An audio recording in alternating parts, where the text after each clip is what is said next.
Hello बच्चों, आज हम लोग जो टॉपिक पढ़ेंगे उसका नाम है फसल उत्पादन एवं प्रबंधन। आप जानते ही हैं कि सजीव भोजन से प्राप्त ऊर्जा का उपयोग विभिन्न जैविक प्रक्रमों जैसे कि पाचन, श्वसन, उत्सर्जन के संपादन में करते हैं। इसका मतलब ये हो गया कि जैविक प्रक्रम वो प्रक्रम होते हैं जो हमें जिंदा रहने के लिए काम करने पड़ते हैं, जैसे सांस लेना, ठीक है, पाचन की क्रिया मतलब जो खाना खाते हैं उसे पचाने की क्रिया, उत्सर्जन मतलब जो भी पेट के अंदर बच गया खाने पीने पचाने के बाद उसको बाहर निकालना। तो इन सब कामों को करने के लिए जो हमें ऊर्जा की ज़रूरत होती है वो हमें कहाँ से मिलता है? भोजन से मिलता है। और हम अपना भोजन पौधे एवं जंतुओं या दोनों से ही प्राप्त कर लेते हैं। अब हमारा देश जो है बहुत बड़ा है भारत, और इसकी जनसंख्या बहुत बड़ी है, मतलब बहुत ज़्यादा है, मतलब एक विशाल जनसंख्या है। एक विशाल जनसंख्या को भोजन प्रदान करने के लिए इसका नियमित उत्पादन एवं उचित प्रबंधन एवं वितरण की आवश्यकता होती है। तो जिसके लिए हम क्या करते हैं कि खेती करते हैं, मतलब किसानी करते हैं। आगे पढ़ने से पहले एक बार हम कृषि की शुरुआत के विषय में जान लेते हैं। देखो, लगभग 10,000 ईसा पूर्व तक मनुष्य घुमंतु थे, मतलब घूमते रहते थे एक जगह से दूसरे जगह तक, ठीक है। वे एक स्थान से दूसरे स्थान तक भोजन एवं आवास की खोज में समूह में विचरण करते थे, मतलब ग्रुप बनाकर घूमते रहते थे। वे कच्चे फल एवं सब्जियों को खाते थे। उन्हें भोजन के लिए जंतुओं का शिकार करना आरंभ किया। कालांतर में, मतलब जैसे जैसे समय आगे चला, खेती की कर चावल, गेहूं एवं अन्य खाद्य फसलों को उत्पादित कर सके, मतलब उन्होंने आगे धीरे धीरे क्या किया, इन गेहूं चावल फसलों का उत्पादन चालू किया, और इस प्रकार से कृषि का आरंभ हुआ, मतलब कृषि हमारी शुरू हुई। अब फसलें क्या होती हैं? जब एक ही किस्म के पौधे किसी स्थान पर बड़े पैमाने पर उगाए जाते हैं तो इसे हम फसल कहते हैं। इसे हम क्या कहते हैं? फसल कहते हैं। उदाहरण के लिए गेहूं की फसल का अर्थ है कि खेत में उगाए जाने वाले सभी पौधे गेहूं के होंगे। जैसा कि आप लोग यदि कभी गांव गए होंगे तो देखा होगा गेहूं के सीजन में। आप जानते ही हैं कि फसलें विभिन्न प्रकार की होती हैं, जैसे कि अन्न, सब्जियां, फल। जिस मौसम में यह पौधे उगाए जाते हैं उसके आधार पर हम फसलों का वर्गीकरण कर सकते हैं।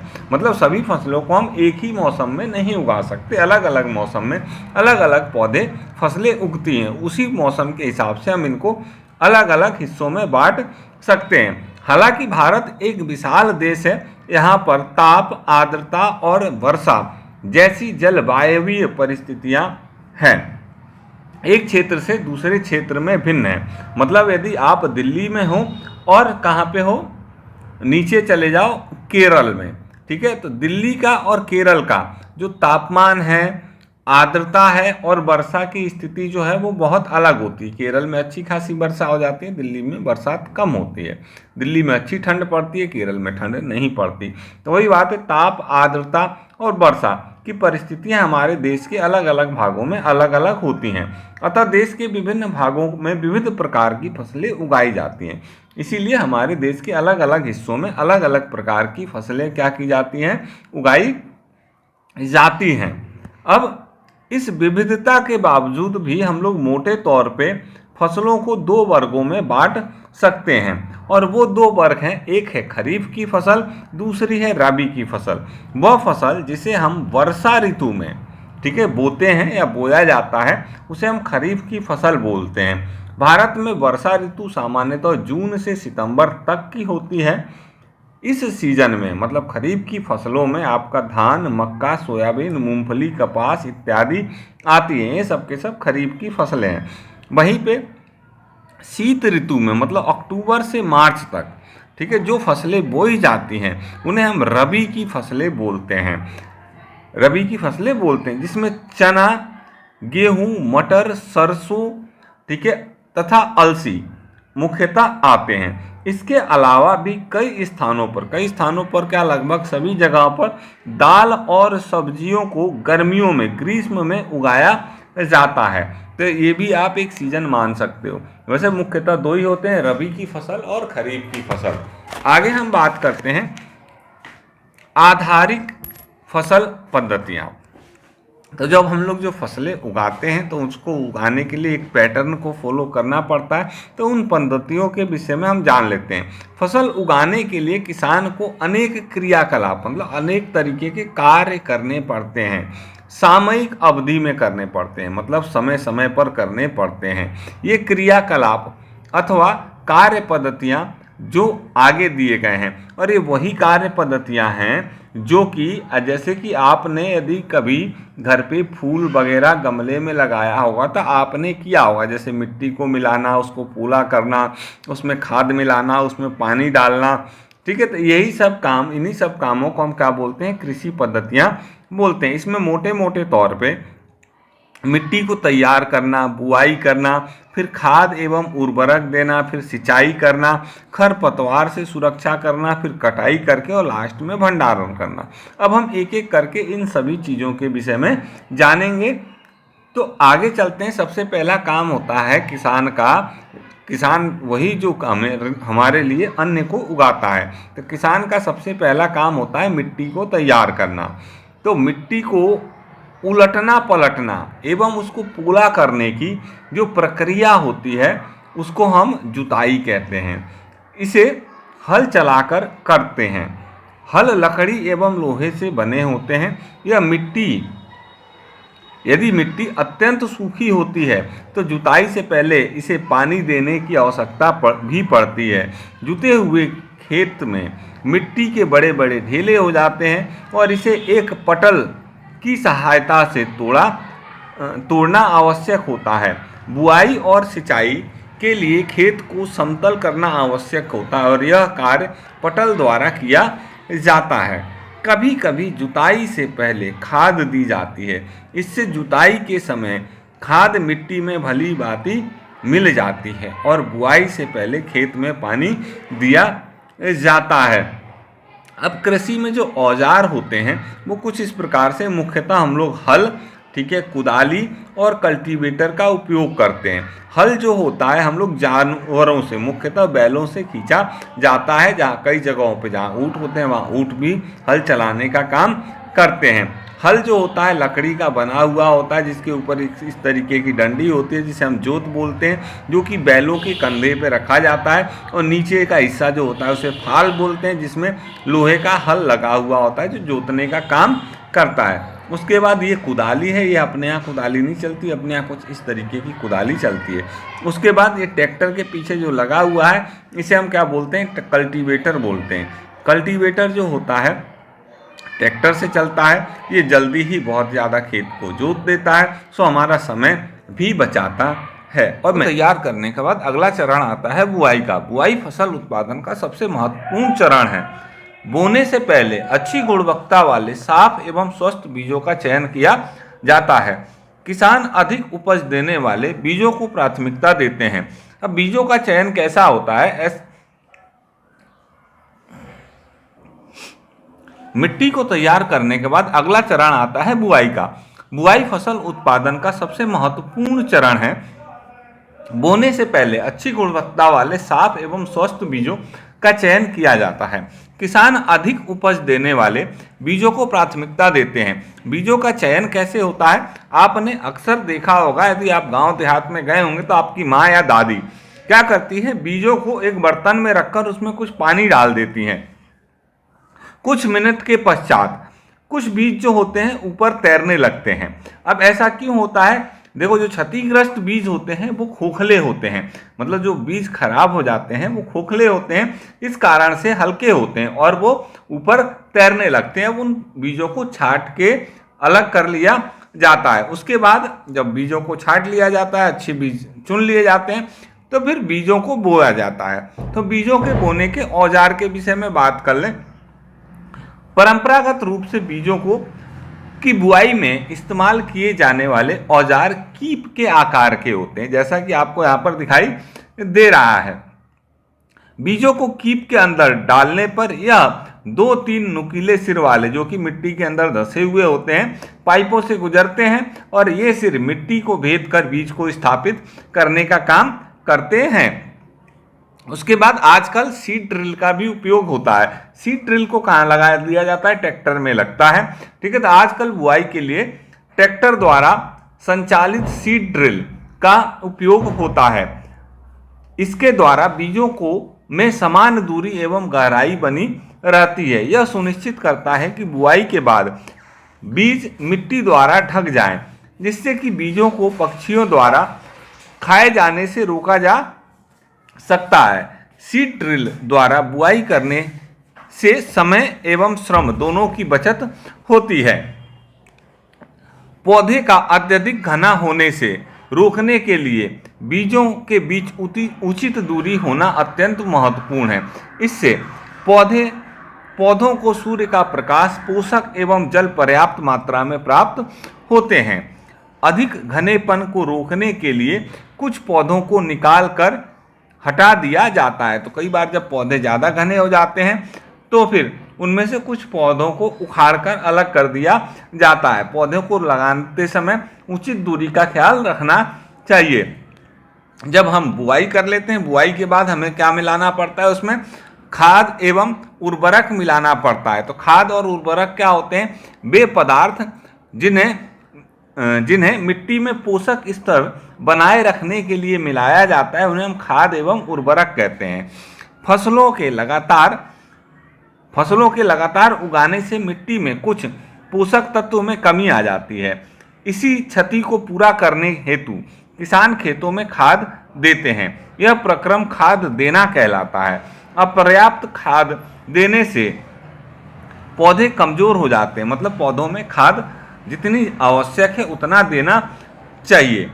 खाद एक कार्बनिक जैविक पदार्थ है जो पौधों या जंतु अपशिष्ट से प्राप्त होता है। किसान पादप मतलब पौधे जंतु अपशिष्ट को एक गड्ढे में डालते हैं तथा इसका अपघटन होने के लिए खुला छोड़ देते हैं।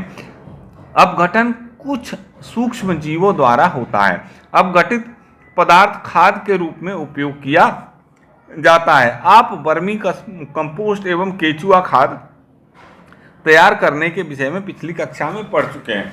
तो देखो, कहने का मतलब ये है कि खाद जो होता है कार्बनिक जैविक पदार्थ होता है। आपने गांव में घूरा देखा होगा, घूरे में अक्सर गोबर वगैरह और भी जो पत्ते वगैरह होते हैं वो डाल दिए जाते हैं। वो सालों 1 साल तक लगभग रहता है, खुले में सड़ता गलता रहता है। जब वो सड़ गल जाता है मतलब सूक्ष्म जीवों द्वारा अपघटित हो जाता है, उसके बाद वो खाद में बदल जाता है और उसे हम लोग किस में डालते हैं? अपनी फसलों में डालते हैं। अब उसके बाद आता है उर्वरक। देखो, उर्वरक क्या होता है? वो भी एक तरीके का खाद ही होता है, लेकिन वो रासायनिक पदार्थ होता है। ठीक है, जिसमें विशेष प्रकार के पोषक तत्व होते हैं, अर्थात जो विशेष पोषकों से समृद्ध होता है। उर्वरक का उत्पादन फैक्ट्रियों में किया जाता है। उर्वरक के कुछ उदाहरण जैसे यूरिया हो गया, अमोनिया हो गया, सल्फेट हो गया, सुपर फॉस्फेट हो गया, पोटास हो गया, NPK हो गया मतलब नाइट्रोजन, फास्फोरस और पोटेशियम। ये सब के सब क्या है? उर्वरक हैं। ये फैक्ट्रियों में तैयार किए जाते हैं। इनके उपयोग से किसानों को गेहूं, धान, मक्का जैसी फसलों की अच्छी उपज प्राप्त करने में सहायता मिलती है। परंतु उर्वरकों का अत्यधिक उपयोग से मिट्टी की उर्वरकता में कमी आई है। यह जल प्रदूषण का भी स्रोत बन गया है। अतः मिट्टी की उर्वरकता बनाए रखने के लिए हमें उर्वरकों के स्थान पर जैविक खाद का उपयोग करना चाहिए। 2 फसलों के बीच में खेत को कुछ समय के लिए बिना कुछ उगाए छोड़ देना चाहिए। यदि हमको खेतों को खाली नहीं छोड़ेंगे तो भी उसकी उर्वरकता क्या होती है? कम होती है। खाद का उपयोग से मिट्टी में के गठन एवं जल अवशोषण की क्षमता बढ़ती है। इससे मिट्टी में सभी पोषकों की पूर्ति भी हो जाती है। मिट्टी में पोषकों की प्रतिपूर्ति का अन्य तरीका फसल चक्रण है। यह एक फसल के बाद खेत में दूसरे किस्म की फसल को एकांतर क्रम में उगा कर किया जाता है। पहले उत्तर भारत में किसान फलीदार चारा एवं एक ऋतु में उगाते थे। तथा गेहूं दूसरी ऋतु में। इससे मिट्टी में नाइट्रोजन का पुनः पूरण हो जाता था। किसानों को इस पद्धति को अपनाने के लिए प्रोत्साहित किया गया है। कहने का मतलब ये है कि हमें क्या है, हमेशा खेतों में एक ही प्रकार की फसल नहीं बोनी चाहिए। एक ही प्रकार की फसल बोने से खेतों में पोषक तत्वों की कमी होती है। हमें हर बार एक दूसरे किस्म की फसल बोनी चाहिए और एक बार एक फसल बोने के बाद दूसरी बार हमें दालें जरूर बोनी चाहिए, जिससे कि नाइट्रोजन जो होता है आपका फिक्स हो जाता है। अब राइजोबियम बैक्टीरिया होता है, यह फलीदार मतलब लेग्यूमिनस पौधों की जड़ों में की ग्रंथियों में पाया जाता है और वायुमंडलीय नाइट्रोजन का स्थिरीकरण करता है। मतलब जो वायुमंडल मतलब जो हवा में जो नाइट्रोजन है उसको मिट्टी में मिक्स करने का काम करता है, जिससे कि क्या बन सके, पौधे उसका उपयोग कर सकते हैं। अब खाद, उर्वरक एवं खाद में क्या अंतर, इसे जान लेते हैं। उर्वरक मानव निर्मित होता है। खाद प्राकृतिक पदार्थ है जो गोबर एवं पौधों के अवशेषों के विघटन मतलब उनके सड़ने से बनता है। उर्वरक का उत्पादन फैक्ट्रियों में होता है। खाद को खेतों में बनाया जा सकता है। उर्वरक से मिट्टी को ह्यूमस प्राप्त नहीं होता है, लेकिन खाद से मिट्टी को ह्यूमस प्रचुर मात्रा में प्राप्त होता है, जिससे इस ह्यूमस के कारण जो भी आपकी मिट्टी है उसमें पानी को लंबे समय तक होल्ड करने की क्षमता बढ़ती है। उर्वरक में पादप पोषक जैसे कि नाइट्रोजन, फास्फोरस, पोटेशियम प्रचुर मात्रा में होते हैं, लेकिन खाद में पादप पोषक तुलनात्मक रूप से कम होते हैं, लेकिन फिर भी खाद जो होता है अधिक फायदेमंद होता है लंबे समय के लिए। तो खाद के लाभ क्या है उसे जान लेते हैं। जैविक खाद उर्वरक की अपेक्षा अधिक अच्छी मानी जाती है। इसके मुख्य कारण हैं, इससे मिट्टी की जल धारण क्षमता मतलब पानी को होल्ड करने की क्षमता बढ़ती है, में वृद्धि आती है। इससे मिट्टी भुरभुरी एवं सरंध्र हो जाती है। मतलब सरंध्र मतलब एक तरीके से पाइप टाइप का, मतलब छेद युक्त हो जाती है, मतलब पानी जो होता है अंदर तक जाता है, जिसके और साथ में गैस का विनिमय भी सरल हो जाता है। मतलब मिट्टी में गैस भी आसानी से मिक्स रहती है।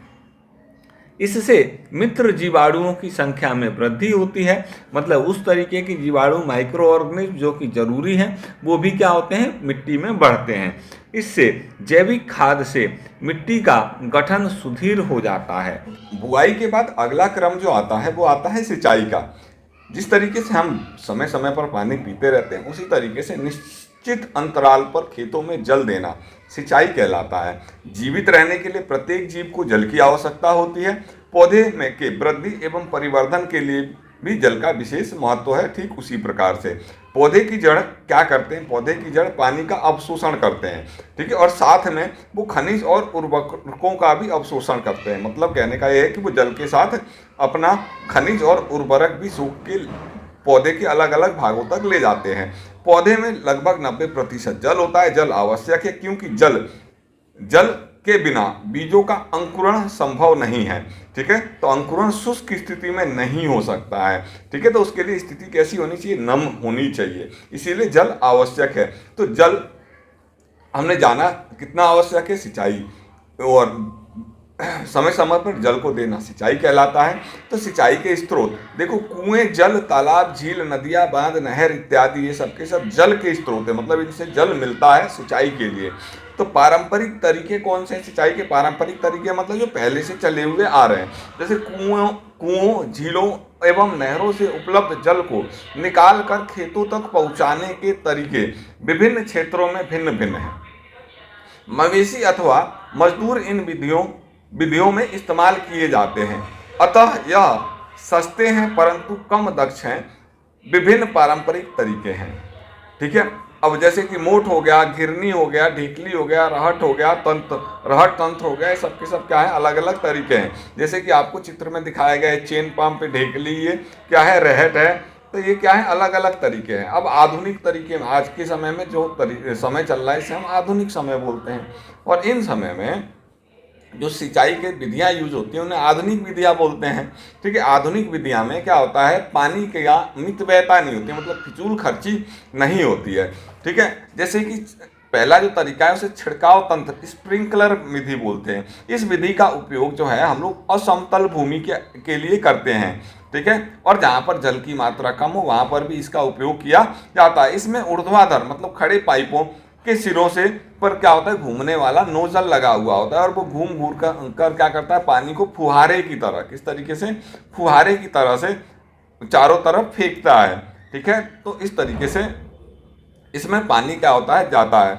अब इस प्रकार के छिड़काव से क्या होता है का फायदा, ज़्यादातर कॉफ़ी की जो फसलें होती हैं या लॉन की जो फसलें होती हैं, मतलब उनकी जो खेती की जाती है उसमें अत्यंत उपयोगी होती है। इसके बाद अगला जो हमारा सिस्टम है उसे हम बोलते हैं ड्रिप, क्या बोलते हैं, ड्रिप तंत्र, मतलब